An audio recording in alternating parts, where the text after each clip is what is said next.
United States-Venezuela relations refers to the bilateral relationship between the United States and Venezuela. Relations has traditionally been characterized by an important trade and investment relationship as well as cooperation in combating the production and transit of illegal drugs. Since January 23, 2019, Venezuela and the United States have no formal diplomatic ties. Relations were strong under traditional governments in Venezuela, such as those of Carlos Andrés Pérez and Rafael Caldera. However, tensions increased after the socialist President Hugo Chávez assumed elected office in 1999. Tensions between the countries increased further after Venezuela accused the administration of George W. Bush of supporting the Venezuelan failed coup attempt in 2002 against Chavez, an accusation that was partly retracted later. Relations between Venezuela and the United States have been further strained when the country expelled the U.S. ambassador in September 2008 in solidarity with Bolivia after a U.S. ambassador was accused of cooperating with violent anti-government groups in that country, though relations thawed somewhat under President Barack Obama in June 2009, only to steadily deteriorate once again shortly afterwards. In February 2014, the Venezuelan government ordered 3 American diplomats out of the country on charges of promoting violence.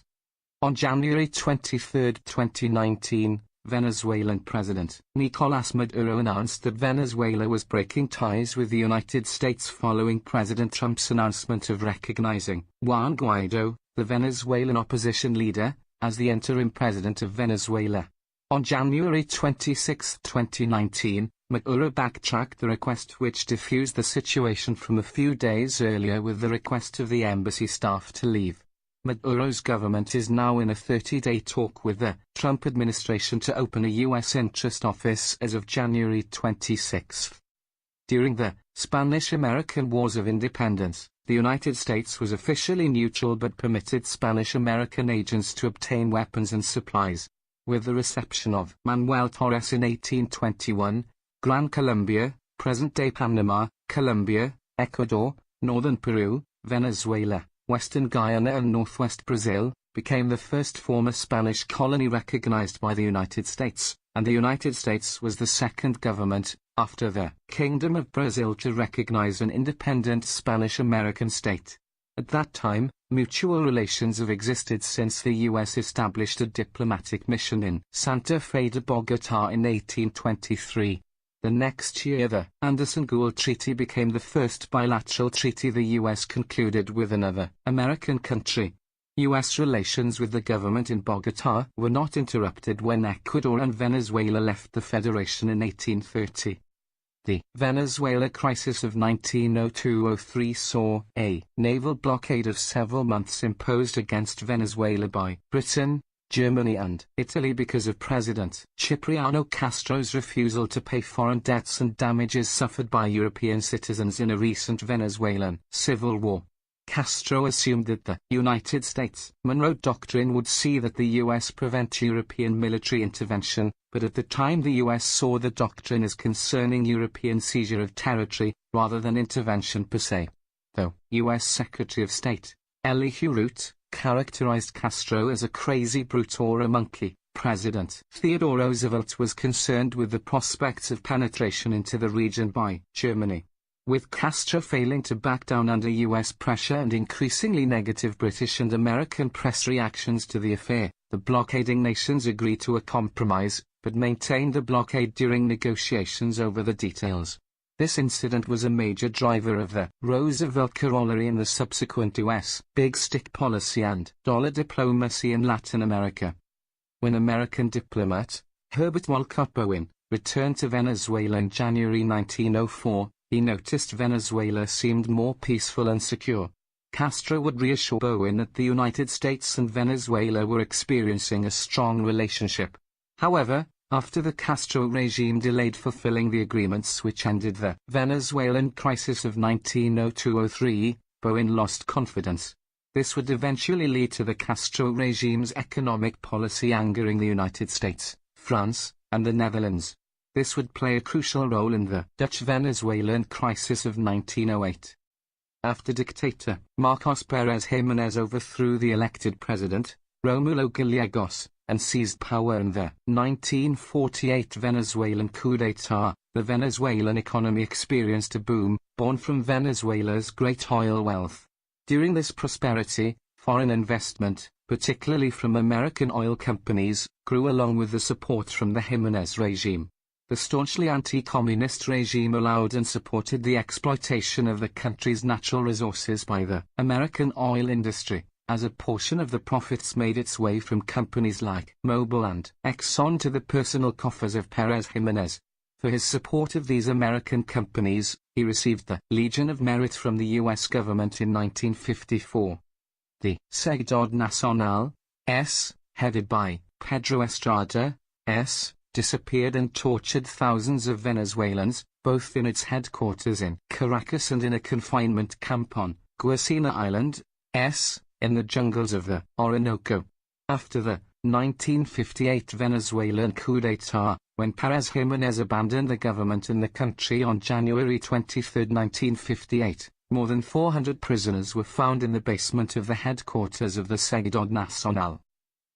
Relations have traditionally been characterized by an important trade and investment relationship and cooperation in combating the production and transit of illegal drugs, and were strong under the Pontificio-packed governments in Venezuela, such as those of Carlos Andrés Pérez and Rafael Caldera.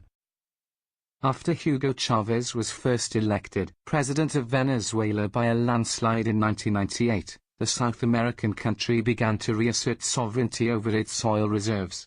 This action challenged the comfortable position held by U.S. economic interests for the better part of a century. The Chavez administration overturned the privatization of the state-owned oil company, PDVSA, raising royalties for foreign firms and eventually doubling the country's GDP. Those oil revenues were used to fund social programs aimed at fostering human development in areas such as health, education, employment, housing, technology, culture, pensions, and access to safe drinking water.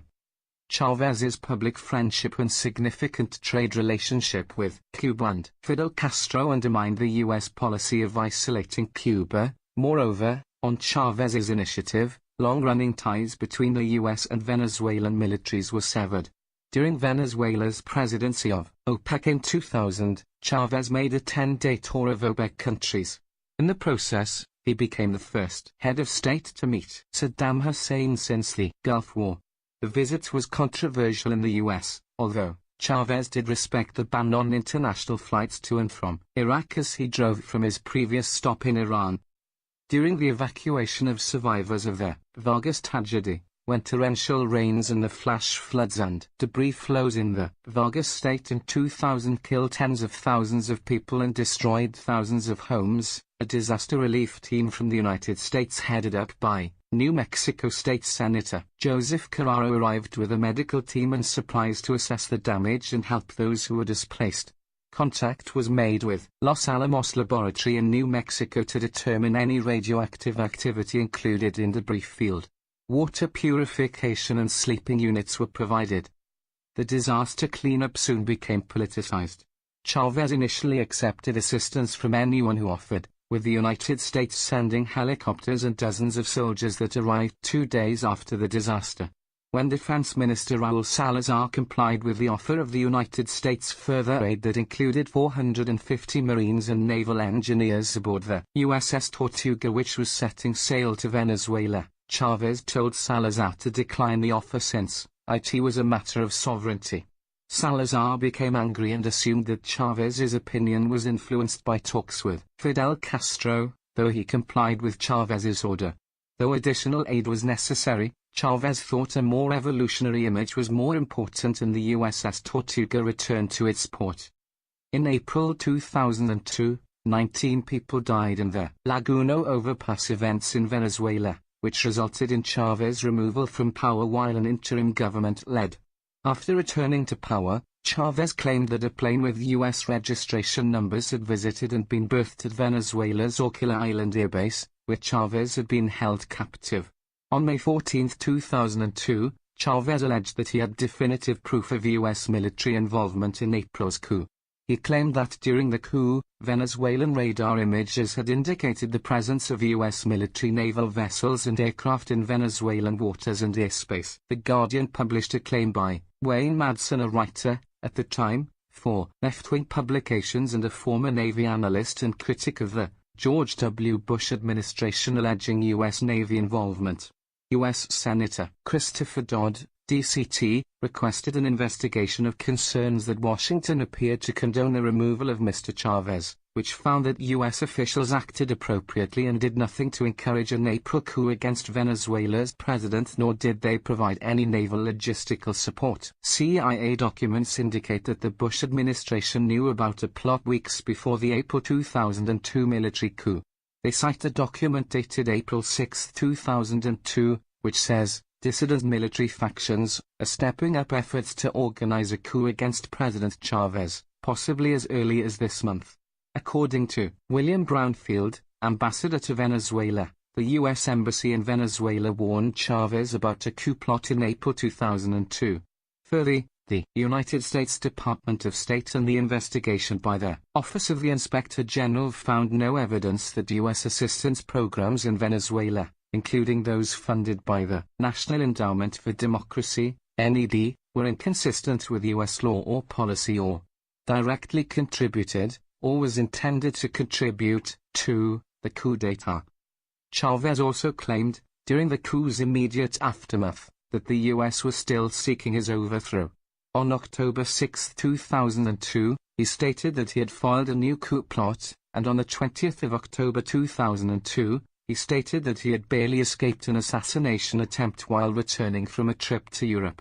However, his administration failed to investigate or present conclusive evidence to that effect. During that period, the U.S. ambassador to Venezuela warned the Chavez administration of two potential assassination plots. Venezuela expelled U.S. Naval Commander John Correa in January 2006. The Venezuelan government claimed Correa, an attaché at the U.S. Embassy, had been collecting information from low-ranking Venezuelan military officers. Chavez claimed he had infiltrated the U.S. Embassy and found evidence of Correa's spying. The U.S. declared these claims baseless and responded by expelling Jenny Figueredo, the chief aide to the Venezuelan ambassador to the U.S. Chavez promoted Figueredo to deputy foreign minister to Europe. Hugo Chavez repeatedly alleged that the U.S. had a plan, entitled Plan Balboa, to invade Venezuela. In an interview with Ted Koppel, Chavez stated, "I have evidence that there are plans to invade Venezuela. Furthermore, we have documentation, how many bombers to overfly Venezuela on the day of the invasion, how many transatlantic carriers, how many aircraft carriers." Neither President Chavez nor officials of his administration ever presented such evidence. The U.S. denies the allegations, claiming that Plan Balboa is a military simulation carried out by Spain. On February 20, 2005, Chavez reported that the U.S. had plans to have him assassinated. He stated that any such attempt would result in an immediate cessation of U.S.-bound Venezuelan petroleum shipments. Chavez's socialist ideology and the tensions between the Venezuelan and the United States governments had little impact on economic relations between the two countries. On September 15, 2005, President Bush designated Venezuela as a country that has failed demonstrably during the previous 12 months to adhere to their obligations under international counter-narcotics agreements. However, at the same time, the president waived the economic sanctions that would normally accompany such a designation, because they would have curtailed his government's assistance for democracy programs in Venezuela. In 2006, the United States remained Venezuela's most important trading partner for both oil exports and general imports. Bilateral trade expanded 36% during the years of 2007. The U.S. imported more than $40 billion in oil from Venezuela, and the trade between the countries topped $50 billion despite the tumultuous relationship between the two. With rising oil prices and Venezuela's oil exports accounting for the bulk of trade, bilateral trade between the U.S. and Venezuela surged, with U.S. companies and the Venezuelan government benefiting. Nonetheless, since May 2006, the Department of State, pursuant to Section 40A of the Arms Export Control Act, has prohibited the sale of defense articles and services to Venezuela because of lack of cooperation on anti-terrorism efforts.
Since the start of the George W. Bush administration in 2001, relations between Venezuela and the United States deteriorated markedly, as Chavez became highly critical of the U.S. economic and foreign policy. Moreover, he criticized U.S. policy with regards to Iraq, Haiti, Kosovo, the Free Trade Area of the Americas, and other areas. Chavez also denounced the U.S.-backed ouster of Haitian President Jean-Bertrand Aristide in February 2004. In a speech at the United Nations General Assembly, Chavez said that Bush promoted a false democracy of the elite and a democracy of bombs. Chavez's public friendship and significant trade relationship with Cuba and Fidel Castro undermined the U.S. policy of isolating Cuba. Moreover, on Chavez's initiative, long-running ties between the U.S. and Venezuelan militaries were also severed. Chavez's stance as an OPEC price hawk has also raised the price of petroleum for American consumers, as Venezuela pushed OPEC producers towards lower production ceilings, with the resultant price settling around $25 a barrel prior to 2004. During Venezuela's holding of the OPEC presidency in 2000, Chavez made a 10-day tour of OPEC countries. In the process, he became the first head of state to meet Saddam Hussein since the Gulf War. The visit was controversial both in Venezuela and in the US. Although Chavez did respect the ban on international flights to and from Iraq, he drove from Iran, his previous stop. The Bush administration consistently opposed Chavez's policies. Although it did not immediately recognize the Carmona government upon its installation during the 2002 attempted coup, it had funded groups behind the coup, speedily acknowledged the new government and seemed to hope it would last. The U.S. government called Chavez a negative force in the region, and sought support from among Venezuela's neighbors to isolate Chavez diplomatically and economically. One notable instance occurred at the 2005 meeting of the Organization of American States. A U.S. resolution to add a mechanism to monitor the nature of American democracies was widely seen as an attempt at diplomatically isolating both Chavez and the Venezuelan government. The failure of the resolution was seen by analysts as politically significant, evidencing widespread support in Latin America for Chavez, his policies, and his views. The U.S. also opposed and lobbied against numerous Venezuelan arms purchases made under Chavez. This includes a purchase of some 100,000 rifles from Russia, which Donald Rumsfeld implied would be passed on to the Revolutionary Armed Forces of Colombia, FARC, and the purchase of aircraft from Brazil. The U.S. has also warned Israel to not carry through on a deal to upgrade Venezuela's aging fleet of F-16s, and has similarly pressured Spain. In August 2005, Chavez rescinded the rights of U.S. Drug Enforcement Administration, DEA, agents to operate in Venezuelan territorial airspace, and territorial waters. While U.S. State Department officials stated that the DEA agents' presence was intended to stem cocaine traffic from Colombia, Chavez argued that there was reason to believe the DEA agents were gathering intelligence for a clandestine assassination targeting him, with the ultimate aim of ending the Bolivarian Revolution. When a Marxist insurgency picked up speed in Colombia in the early 2000s, Chavez chose not to support the U.S. in its backing of the Colombian government. Instead, Chavez declared Venezuela to be neutral in the dispute, yet another action that irritated American officials and tensed up relations between the two nations. The border between Venezuela and Colombia was one of the most dangerous borders in Latin America at the time, because of Colombia's war spilling over to Venezuela. Chavez dared the U.S. on the 14th of March 2008 to put Venezuela on a list of countries accused of supporting terrorism, calling it one more attempt by Washington, D.C. to undermine him for political reasons. In May 2011, Venezuela was one of the few countries to condemn the killing of Osama bin Laden. Chavez's anti-U.S. rhetoric sometimes touched the personal. In response to the ouster of Haitian President Jean-Bertrand Aristide in February 2004, Chavez called U.S. President George W. Bush a pendejo, jerk or dumbass. In a later speech, he made similar remarks regarding Condoleezza Rice. President Barack Obama called Chavez a force that has interrupted progress in the region. In a 2006 speech at the Union, he referred to Bush as the devil while speaking at the same podium the U.S. president had used the previous day, claiming that it still smells of sulfur. He later commented that Barack Obama shared the same stench. During his weekly address, El Presidente of the 18th of March 2006, Chavez responded to a U.S. White House report which characterized him as a demagogue who uses Venezuela's oil wealth to destabilize democracy in the region. During the address, Chavez rhetorically called George W. Bush a donkey. He repeated it several times, adding "Eres un cobarde, eres un asesino, un genocida, eres un borracho, you are a coward, you are an assassin, a mass murderer, you are a drunk." Chavez said Bush was a sick man and an alcoholic. After prominent U.S. evangelical Pat Robertson's on-air call for Chavez to be assassinated in August 2005, Robertson was condemned worldwide, particularly by the Chavez administration, who reported that it would more closely scrutinize and curtail foreign evangelical missionary activity in Venezuela. Chavez himself denounced Robertson's call as a harbinger of a coming U.S. intervention to remove him from office. Chavez reported that Robertson, member of the Secretive and Elite Council for National Policy, CNP, of which George Bush, Grover Norquist, and other prominent neoconservative Bush administration insiders were also known members or associates, was guilty of international terrorism. Robertson subsequently apologized for his remarks, which were criticized by Ted Haggard of the U.S.-based National Association of Evangelicals. Haggard was concerned about the effects Robertson's remarks would have on U.S. corporate and evangelical missionaries' interests in Venezuela. Chavez's warm friendship with former Cuban President Fidel Castro, in addition to Venezuela's significant and expanding economic, social, and aid relationships with Cuba, undermined the U.S. policy objective seeking to isolate the island. In 2000, Venezuela stepped in to bolster the Cuban crisis arising from the fall of the Soviet Union. Venezuela agreed to provide Cuba with a third of its oil needs, at a 40% discount supplemented by a subsidized loan, the value of which was estimated at about $1.5 billion per year. In return, Cuba was to deliver doctors to work in Venezuela. The Venezuela assistance to the Cuban economy was estimated at between $10 billion to $13 billion annually between 2010 and 2013. Chavez consolidated diplomatic relations with Iran, including defending its right to civilian nuclear power. Venezuela severed diplomatic relations with Israel in January 2009. At the 2005 meeting of the Organization of American States, a United States resolution to add a mechanism to monitor the nature of democracies was widely seen as a move to isolate Venezuela. The failure of the resolution was seen as politically significant, expressing Latin American support for Chavez. After Hurricane Katrina battered the United States Gulf Coast in late 2005, the Chavez administration offered aid to the region. Chavez offered tons of food, water, and 1 million barrels of extra petroleum to the U.S. He has also proposed to sell, at a significant discount, as many as 66,000 barrels, 10,500 meters, of fuel oil to poor communities that were hit by the hurricane, and offered mobile hospital units, medical specialists, and electrical generators. According to activist Jesse Jackson, the Bush administration declined the Venezuelan offer. However, United States Ambassador to Venezuela, William Brownfield, welcomed the offer of fuel assistance to the region, calling it a generous offer and saying, "When we are talking about $1 to $5 million, that is real money.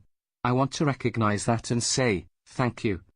In November 2005, following negotiations by leading U.S. politicians for the U.S. largest fuel distributors to offer discounts to the less well-off, officials in Massachusetts signed an agreement with Venezuela. The agreement aims to provide heating oil at a 40% discount to low-income families through Citgo, a subsidiary of PFSA and the only company to respond to the politicians' request. Chavez stated that such gestures comprise a strong oil card to play on the geopolitical stage, and that it is a card that we are going to play with toughness against the toughest country in the world, the United States. In September 2008, following retaliatory measures in support of Bolivia, Chavez expelled the U.S. ambassador Patrick Duddy. Chavez labeled Duddy persona non grata after accusing him of aiding a conspiracy against his government, a charge Duddy consequently denied. Despite allegedly waning of Hugo Chávez's aggressive foreign policy due to the sharp drop in oil in the last quarter of 2008, hostility with America continued. American Corners, AC, a partnership between the public affairs sections of U.S. embassies worldwide and their host institutions, was said to be an interference in Venezuela. In their book, Imperial Spiderweb, Encyclopedia of Interference and Subversion, Eva Galinger and Frenchman, Ryman Mingus, warned that it was one of Washington's secret forms of propaganda, Galinger denouncing AC to the Venezuelan National Assembly as virtual consulates, which are not formally sponsored by the U.S. government, but by an organization, association, school, library or local institution. Additionally, they have not only functioned as a launch pad for a psychological war, but also sought to subvert and violate diplomatic rules. The ACs were alleged to be closely supervised by the State Department. Galinger has been described by many as pro-Chavez. In January 2009, Chavez announced an investigation into the U.S. Chargé d'Affaires, John Caulfield, who is the leading U.S. diplomat after Duddy's expulsion. He contended that Caulfield had possibly met with opposition Venezuelans in exile in Puerto Rico. An official spokeswoman from the United States said Caulfield was there for a wedding. Chavez used the occasion to accuse the empire of using Puerto Rico as a base for actions against him and Latin America. He referred to Puerto Rico as a gringo colony and that one day the island would be liberated. During the 2008 U.S. election, Chavez declared that he had no preference between Barack Obama and John McCain, stating that two candidates for the U.S. presidency attack us equally, they attack us defending the interests of the empire. After Obama had won the election, Venezuela's foreign minister labeled the outcome a historic moment in international relations and added that the American people had chosen a new brand of diplomacy. When Chavez was asked if the previously expelled ambassadors for each country would return, he replied, "Everything has its time." However, at a rally the evening before the November 4th elections where Chavez was supporting his own candidates, Chavez echoed a sentiment by Lula of Brazil and Morales of Bolivia, referencing the change happening in Latin America seemed to be taking place in the U.S. He expressed hope that he would meet with Obama as soon as possible. However, on March 22, 2009, Chavez called Obama ignorant and claimed Obama has the same stench as Bush, after the U.S. accused Venezuela of supporting the insurgent Revolutionary Armed Forces of Colombia, FARC. Chavez was offended after Obama said that he had been a force that has interrupted progress in the region, resulting in his decision to put Venezuela's new ambassador to the United States on hold. During the Summit of the Americas on April 17, 2009, Chavez met with Obama for the first, and only, time where he expressed his wish to become Obama's friend. On September 10, 2009, Chavez gave a speech at the People's Friendship University of Russia in Moscow declaring that in all history, there was never a government more terrorist than the US. The empire of the Yankees. They are the main terrorists of the world, he added, referring to the US. The Yankee empire will fall. It's already falling, and will disappear from the face of the earth, and it's going to happen this century. On December 20, 2011, Chavez called Obama a clown, an embarrassment, and a shame to black people after Obama criticized Venezuela's ties with Iran and Cuba. Venezuela and the United States have not had ambassadors in each other's capitals since 2010. Shortly before the 2012 U.S. presidential elections, Chavez announced that if he could vote in the election, he would vote for Obama. In 2013, before Hugo Chávez died, Venezuelan Vice President Nicolás Maduro expelled 2 U.S. military attachés from the country, saying they were plotting against Venezuela by attempting to recruit Venezuelan military personnel to destabilize Venezuela and suggested they caused Chávez's cancer. The Obama administration rejected the allegations and responded by expelling 2 Venezuelan diplomats. In December 2011, Chavez already under treatment for cancer and wondered out loud, would it be so strange that they've invented the technology to spread cancer and we won't know about it for 50 years? The Venezuelan president was speaking one day after Argentina's leftist president, Cristina Fernández de Kirchner, announced she had been diagnosed with thyroid cancer. This was after 3 other prominent leftist Latin America leaders had been diagnosed with cancer: Brazil's president, Dilma Rousseff, former Paraguayan president, Fernando Lugo, and the former Brazilian leader, Luis Inácio Lula da Silva. The Guardian newspaper's Venezuela expert, Rory Carroll, has glibly categorized serious charges that Venezuela's late President Hugo Chávez Frías was assassinated by a United States-produced bioweapon as being in the same league with conspiracy theorists who wonder about aliens at Roswell and NASA faking the moon landings. A number of Venezuelan officials believe a hostile party covertly introduced an aggressive form of cancer into the 58-year-old president. On October 1, 2013, the U.S. ordered 3 Venezuelan diplomats out of the country in response to the Venezuelan government's decision to expel 3 U.S. officials from Venezuela. On February 16, 2014, President Maduro announced he had ordered another 3 U.S. consular officials to leave the country, accusing them of conspiring against the government and aiding opposition protests. Maduro described the U.S. statements that claimed to be concerned with rising tensions and protests and warned against Venezuela's possible arrest of the country's opposition leader as unacceptable and insolent. He said, "I don't take orders from anyone in the world." On February 25, 2014, the United States responded by expelling 3 additional Venezuelan diplomats from the country. On May 28, 2014, the United States House of Representatives passed the Venezuelan Human Rights and Democracy Protection Act, H.R. 4587, 113th Congress/Wiki/Venezuelan_rights_act_H.R.113th/Congress, a bill that would apply economic sanctions against Venezuelan officials who were involved in the mistreatment of protesters during the 2014 Venezuelan protests. In December 2014, the U.S. Congress passed Senate 2142, the Venezuela Defense of Human Rights and Civil Society Act of 2014. On March 9, 2015, the United States President, Barack Obama, signed and issued a presidential order declaring Venezuela a threat to its national security and ordered sanctions against 7 Venezuelan officials. Venezuelan President Nicolás Maduro denounced the sanctions as an attempt to topple his socialist government. Washington said that the sanctions targeted individuals who were involved in the violation of Venezuelans' human rights, saying that we are deeply concerned by the Venezuelan government's efforts to escalate intimidation of its political opponents. The move was denounced by other Latin American countries. The Community of Latin American and Caribbean States issued a statement criticizing Washington's unilateral coercive measures against international law. The Secretary General of the Union of South American Nations, UNASA, Ernesto Samper, said that the body rejects any attempt at internal or external interference that attempts to disrupt the democratic process in Venezuela.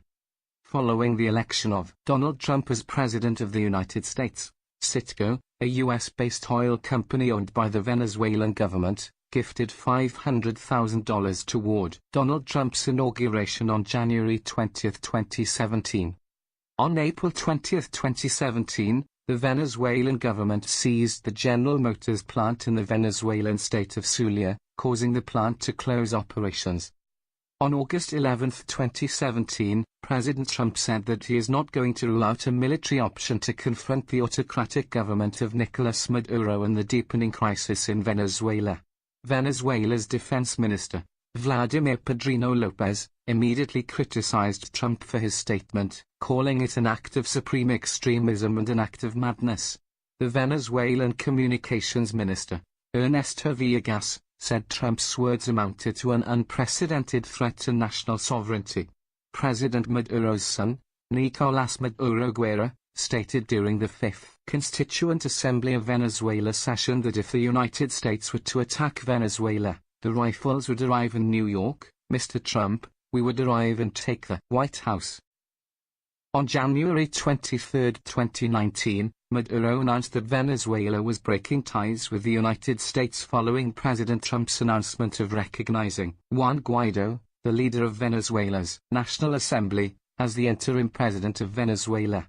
Maduro said all U.S. diplomats must leave within 72 hours, but Guaido said that they should stay. Maduro later confirmed the closure of the Venezuelan embassy and all consulates in the United States.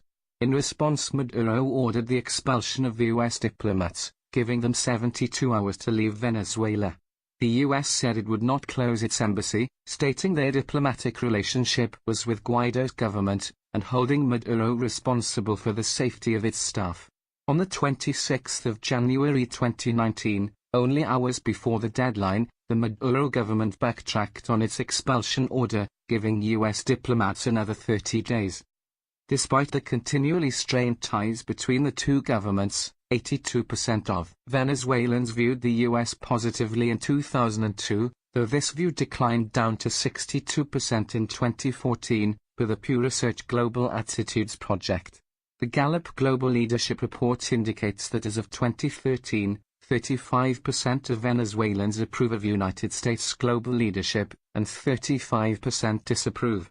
The Spring 2017 Global Attitudes Survey by Pew Research Center found that 35% of the Venezuelan population views the United States unfavorable and 47% view it favorably. In 1960, the unit has naval exercises and in-port training involving several countries in North, South and Central America were conducted for the first time in Venezuelan territorial waters in support of the Cold War U.S. policy. Venezuela is an active member of SECOFA,